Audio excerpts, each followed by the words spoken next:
ብዙ ጠረን፣ ብዙ ማይገቡ ልምምዶች፣ እግዚኦ የሚያሰኙ የጓዳ ዓለሞች ያሉነን። ምናልባትም ደፈርክ ካላላችሁ አሁን ድረስ መንፈስ ቅዱስ ይሄን ሁሉ እያወቀ ነው በእኛ የመጣው። ታጥቦ ታጥኖ መንፈስ ቅዱስን ለለውጥ የቀለለለት ሰው ማንም የለም በእኛ መሃል። በምክር አትመልሰው። ኧረ ተው ተው ታይ ታይ ብለን አናርማችሁ። አንተ ካልያዝከው እኛ እንይዘው። ለአንተ ያስቸግርማ ለእኛ በምን አቅም?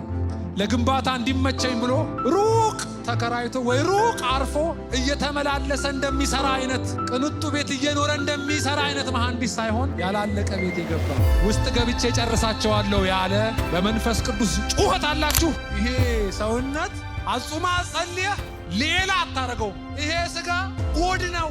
ይሄ ስጋ አንድ ቀን እንዳታምኑት። ሁሌ ተጠንቀቁት፣ ሁሌ ጠብቁት፣ ሁሌ ያዙት። እናንተ ካልያዛችሁት እኛ እንይዘው። የተለቀቀ ስጋ ነው የቤተ ክርስቲያን መከራ። አትመቻች። ከተመቻቸህለት ወቦኔሶ ጉድ ነው። እንኳን እንዳሰብን አልሆነ እንጂ እኮ የምናስበው ነገር ራሱ ጉድ ነው። ውይ ልክ ነው አይደለም? አሁን ራሱ ቁጭ ብለህ ምን ይሆን የምትመኘው? እንኳን አልሆነ። ለመለወጥ የሚፈልግ አማኝ ብዙ ነው። ከኛ በላይ ደግሞ እግዚአብሔር እንድንለወጥ ወይም ደግሞ ልጁን እንድንመስል፣ ባጭሩ መለወጥ ማለት ልጁን መምሰል ስለሆነ እንድንመስል ይፈልጋል። ስለፈለግን ብቻ መለወጥ አንችልም። ይልቁኑ ኢየሱስ ክርስቶስን በማመናችን ምክንያት የተቀበልነው መንፈስ ቅዱስ የገባው ተጸድቶና ተሰናድቶ ባላለቀ ቤት ውስጥ ነውና ቀድሞ ቤተኛ የነበረው ቤቱን ያስተዳድር የነበረው ፊተኛው አዳም በውስጡ ለመጣው ለዚህ ለመንፈስ ቅዱስ ለመልቀቅ ዝግጁ ስላልሆነ መንፈስ ቅዱስ ተቀብለን ጭምር በውስጣችን ስጋ የሚፈልገውን ለመፈጸም ይፈልጋል። ይህ በውስጣችን የገባውን መንፈስ የሚፈልገውን ለማድረግ ሲፈልግ ቀድሞ በውስጣችን የነበረውም ስጋ ደግሞ እንዲሁ ለማድረግ በውስጣችን ይፈልጋል። ሁለት የየራሶቻቸውን ለመፈጸም የሚፈልጉ አካላት በውስጣችን የተስተናገዱብን ጉደኛ ፍጡሮች ነን። በዚህ ምክንያት ቅዱሱ ቃል እንደሚናገር የምትወዱትን ልታደርጉ አትችሉም ይላል። የቱንም ያክል በጎውን ለማድረግ ብንቀና ወይም ብንፈልግ ለማድረግ እንከለከላለን። ምክንያቱም በውስጣችን የገባው ክርስቶስን በማመን ምክንያት የተቀበልነው መንፈስ ቅዱስ ሌላ እንዲሆንልን የሚፈልገውን ለማድረግ የገባ ምንም ቢሆን ቀድሞ የነበረ የተሸነፈው ግን ደግሞ ድርሻ እንዲኖረው የሚጣጣር በውስጣችን ስጋ የሚባል የአሮጌ ሰው ተፈጥሮ በውስጣችን አለ። በዚህ ምክንያት አንዱ የአንዱ ስለሚመኝ የምንወደውን ለማድረግ የምንመኝ እንጂ እንዳናደርግ የተከለከለን እስኪመስል ድረስ በውስጣችን ተቃውሞ አለ። መለወጥ ስለፈለግን መፈለግ በራሱ ጥሩ ቢሆንም ስለፈለግን ብቻ አንለወጥም። በውስጣችን ያለውን ያን አሮጌውን ሰው ተፈጥሮ ወይም ስጋ የሚያሸንፈውና የሚበልጠው ስለገባ ተስፋ ቢሰማንም መለወጥ ግን ዋዛ አይደለም። ስለዚህ አብ በክርስቶስ በኩል ወደኛ የላከው ይሄ መንፈስ ይህንንም ብርቱ ተጋድሎ በውስጣችን እንዲያደርግ የተላከ አምላክ ነው። ስራው ብዙ ለሆነ ለመንፈስ ቅዱስ ክብር ይሁንለት። ያለማቋረጥ በውስጣችን የተቀመጠብን ያረፈብን ብቻ ከመሰላችሁ ተሳስታችኋል። ያለማቋረጥ የሱም በእኛ ለማድረግ ይሰራል። አሁን እንኳን እንደዚህ እየሰማችሁኝ መንፈስ ቅዱስ በስራ ላይ ነው። ህይወት ቅጽበት ነው። ዊዝን ፍራክሽን ኦፍ ሰከንድ ኢየሱስ ክርስቶስን እንደ ግል አዳኝ አምነን ስንቀበል ዳግም ተወለድን። ቦርን አጌን ሆን ወዲያው መንፈስ ቅዱስ አረፈብን። ብዙ ደስታ፣ ብዙ ሐሴት፣ ብዙ በመንፈስ ቅዱስ ምክንያት የመጣውን ደስታ መስቀል ላይ የተሰራውን እያሳሰበ ደስ አሰኘን። ምክንያቱም የእግዚአብሔር መንግስት መብል ወይም መጠጥ ሳትሆን በመንፈስ ቅዱስ የሆነ ደስታ ስለሆነ ዘመርን፣ ደስ አለን፣ ሳቅን፣ ኢየሱስ ኢየሱስ አለን። የምንበዛው ላይ ልሳን ወረደ፣ በአዲስ ቋንቋ ተናገርን። ይሄ ሁሉ ሲሆን እመኑኝ ቅስፈታዊ የሆነ ጉብኝት አግኝቶን እንጂ በሂደት ተለውጠን አይደለም። ይህ ሁሉ ከሆነ በኋላ ግን ከገባብን በኋላ ከተቀበልነው በኋላ ልሳን ካወራን በኋላ ስለ ኢየሱስ ማውራት ከጀመርን በኋላ ሐሴት ካደረግን በኋላ እልል ካልን በኋላ አልተቀየርኩም እንዴ አለ እንዴ የሚያስብሉ አንዳንድ ጉድ የሚያስብሉ ባህሪያትን በውስጣችሁ አግኝታችሁ ከሆነ እንዳደነግጡ። ይሄኛው በቅስፈት ሳይሆን በሂደት የምንለወጠው ነው። ይሄ ሁሉ ወርዶብኝ እንዳትሉ፣ ለውጥ ድንገት አይደለም፣ ሂደት ነው። እድገት ሂደት ነው። ከአሮጌው መላቀቅ ሂደት ነው። የመንፈስ ቅዱስን ፍሬን ማፍራት ሂደት ነው። እናላችሁ ከነዚህ ሁሉ ሁኔታዎች በኋላ መንፈስ ቅዱስ በቋሚነት በክርስቶስ ያገኘነውን እያሳሰበ በደስታ እያቆየን በውስጣችን ግን ይህንን ይሰራል።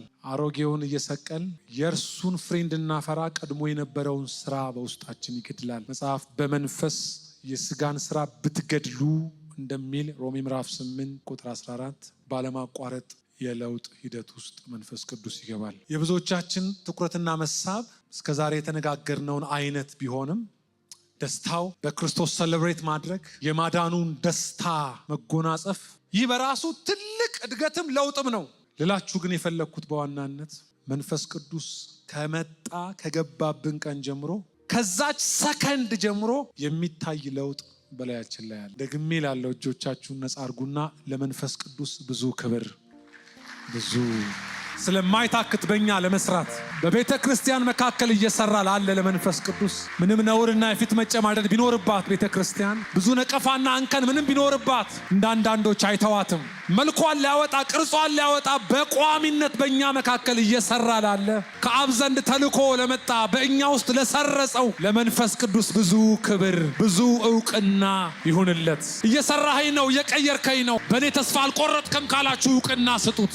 እኔ እንኳን በእኔ ተስፋ ስቆርጥ ከዚህ በኋላ አልቀየርም ብዬ የተውኩት ነገሬ እንደ ዋዛ ተቀይሮ አይቻለሁ። አይነቀልም የተባለ ብዙ ሱሶች ከላይ ላይ ተነቅለው አይቻለሁ። እንዴት አልፈዋለሁ ያልኳቸውን እነዛን ክፉ ባህሪያት ከዚህም በኋላ ተስፋዬ ነህ ካላችሁ ቅርፍፍ ያለች ስትመስል ቤተ ክርስቲያን ፍጥነቷን የሚይዝ ምናልባት የአንዳንዶቻችን ነውር ቢገለጥ ጎናችን የተቀመጡ ሰዎች እንኳን አሁን ችለውን ለመቀመጥ ባይችሉ እመኑኝ ይሁዳን ለነ ጴጥሮስ ገልጦት ቢሆን ኖሮ ይሁዳ እስከ ሐሙስ አይቆይም ነበር። ብዙ ማታዎችን የታገሰን በእኛ ላይ እያየው በብዙ ጽናት እየሰራው ስላለው ስራ ነው። በዚህ ምክንያት ብዙ ነውሮቻችንን ደጅ ሆኖ እየሰማ ሳይሆን ውስጥ ሆኖ እያወቀ ከነ ብዙ ባህሪዎቻችን ችሎናል። ይሄ ግን ለባህሪዎቻችን እውቅና እየሰጣቸው ሳይሆን ለዋጭ እንደሆነ ስለሚያውቅ ነው። መንፈስ ቅዱስ ለዋጭ እንደሆነ የምታውቁት ካረፈባችሁ ቀን ጀምሮ ነው። ማገገሚያ ሳንገባ የተጣለልን ሱስ የለም። ሆስፒታል ሳትሄዱ ብዙ የሚያሰክር የአልኮል መጠጥ ሳትጠጡ ድንገት ያለ ሰዓት የሳቀ እናንተ መሃል የለም።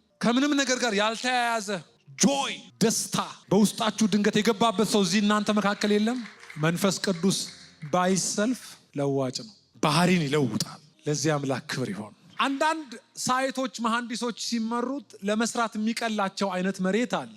ቀሏቸው ለመስራት መሬቱ አስተዋጽኦ ያደርጋል። አፈሩ ምርምር ተደርጎ ከታች ደግሞ እንዳው አለታማ ጠንካራ አይነት መሬት ከሆነ ይቀላቸው ይሆናል። በዚህ ብዙ መሐንዲሶች አላችሁ። ለግንባታ የማይመችን ቦታ ሊለወጥ ሊለማ የማይችል ምንም ለመልማት ፍንጭ የማይታይበትን ቦታ ብዙ ሰው ለመውሰድ ፈቃደኛ አይደለም። እያንዳንዶቻችን ከዛ የባስን ነበር፣ ለልማት ማንመች ነበር። መንፈስ ቅዱስ ግን ተመራን። አለማዋለሁ ብሎ ተመራን። ይህም ቦታ ቀይረዋለሁ ብሎ ተመራን። ብዙ ጠረን፣ ብዙ የማይገቡ ልምምዶች፣ እግዚኦ የሚያሰኙ የጓዳ ዓለሞች ያሉነን። ምናልባትም ደፈርክ ካላላችሁኝ አሁን ድረስ መንፈስ ቅዱስ ይሄን ሁሉ እያወቀ ነው በእኛ የመጣው። ታጥቦ ታጥኖ መንፈስ ቅዱስን ለለውጥ የቀለለለት ሰው ማንም የለም በእኛ መሃል። ለተመራን መንፈስ ቅዱስ በእኛ መሃል ለከተመ ለግንባታ እንዲመቸኝ ብሎ ሩቅ ተከራይቶ ወይ ሩቅ አርፎ እየተመላለሰ እንደሚሰራ አይነት ቅንጡ ቤት እየኖረ እንደሚሰራ አይነት መሐንዲስ ሳይሆን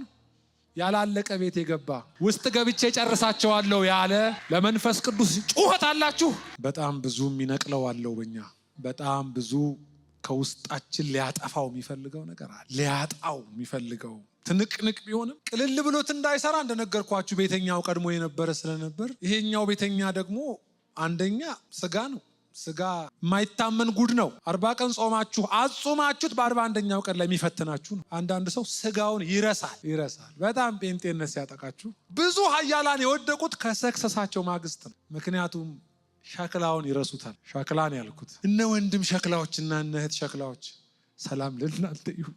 ምክንያቱም ጉድ የሆነ ነገር ነው የተሸከምነው እንድንቃትት ያን ቤዛውን እየተጠባበቀ 8:23 ላይ ስጋ ስላለ በውስጣችን እኛ ራሱ እየቃተትን ነው ምንኖረው። አሁን ይህ ሰውነቶቻችን የተሰጠው ተስፋ አለ፣ የቤዛነት ተስፋ የማይበሰብሰውን ለብሶ እስኪነሳ ድረስ ተስፋ ነው ያለው። የልጅነቶቻችን ሙሉ አቅምና የልጅነቶቻችን ልክ የሚገለጠው ይሄ ሰውነት የተገባለት የቤዛነት ተስፋ አለው። እስከዛ ድረስ ግን ይሄ ሰውነት እምልህ መልአክ አታረገውም። አጹማ ጸልየህ ሌላ አታረገውም። አንደኛ ማወቅ አለብህ ይሄ ሰውነት ኔቸርህን መርሳት የለብህም። በቃ ኔቸራችሁን መርሳት ይሄ ሰውን እኛ ራስ ከላይ ፍጥረት ሁሉ የእግዚአብሔር ልጆችን መገለጥ ይጠባበቃል። ይሄ ብቻ አይደለም እኛ ራሱ ገና ነን። ምንም ቦርናጌን ብንሆን ምንም ክርስቶስ ዳግም ቢወልደን መንፈስ ቅዱስ በውስጣችን ምንም ቢገባ ገና ነን። ይሄ ስጋ አለ። ይሄ ስጋ ጎድ ነው።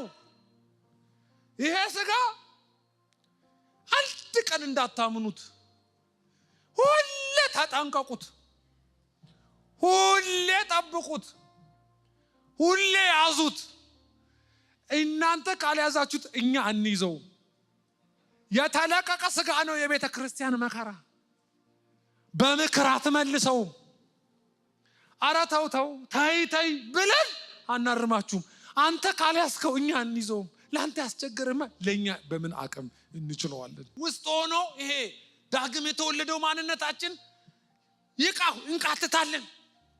ምክንያቱም የቅድስና ሙላት፣ የለውጥ ልክ፣ የልጅነት መጠን በውስጣችን በዚህኛው ተፈጥሯችን ምክንያት ትግል ውስጥ ነው ያለነው።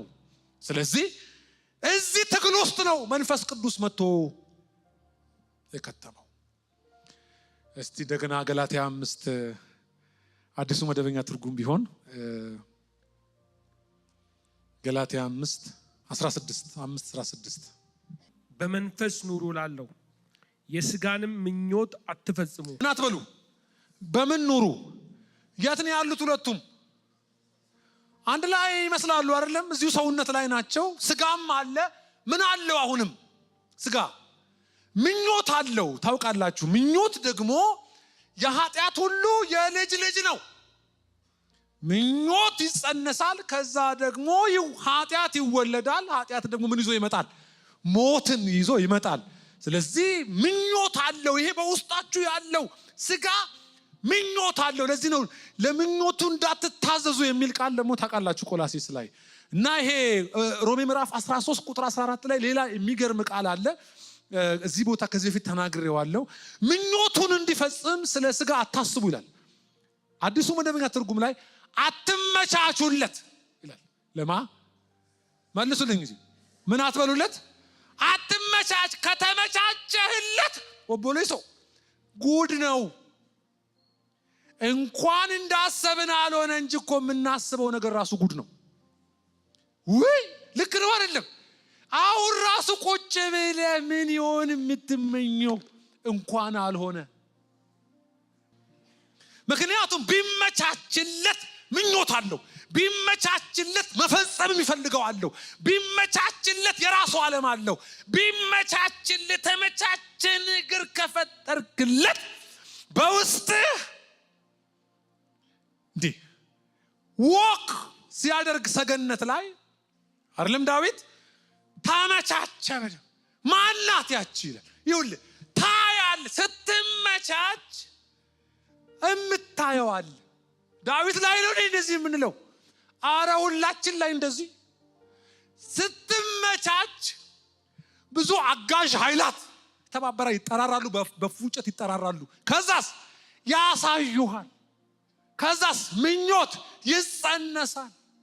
ከዛስ እስቲ ጥሩልኝ ካልክ አቅም ካለ እንደዛ፣ አቅም ከሌለ ቴክስት አድርገህ፣ የበለጠ አቅም ካለ ደውለህ እንደገና ሄደህ ምንድነው ብለህ ምክንያቱም ይሄ ለማድረግ በሚበቃ መጠን ምኞት በውስጣችን እድል ካገኘ የማድረግ አቅም አለው። ምክንያቱም ድኖ ያላለቀ ልትቀይሩት የማትችሉት ስጋ የሚባል ተፈጥሮ ላያችን ላይ አለ። ስለዚህ እሳት ባወረዱ ማግስት ብዙ አገልጋዮች ሊዘሙቱ ይችላሉ፣ ይሳሳታሉ። እሳት ሲያወርዱ ከሸክላ ውጪ የሚመስላቸው አሉ። ጋስ ጀነራልን አላነበባችሁ? መቼ ነው የወደቁት? የሰክሰሳቸው ማግስት ነው። ረሱ ያስ ካሞን ይላሉ። ከዛስ ወዲያው በማግስቱ ካደረ ነው እሱ። እና ነካ ነካ አድርጉልኝ። ራስህን እንዳትረሳ ሰው ነህ በሉት። እግረ መንገዳችሁን ልትገመው ዛሬ መንፈስ አይደለህም በሉት።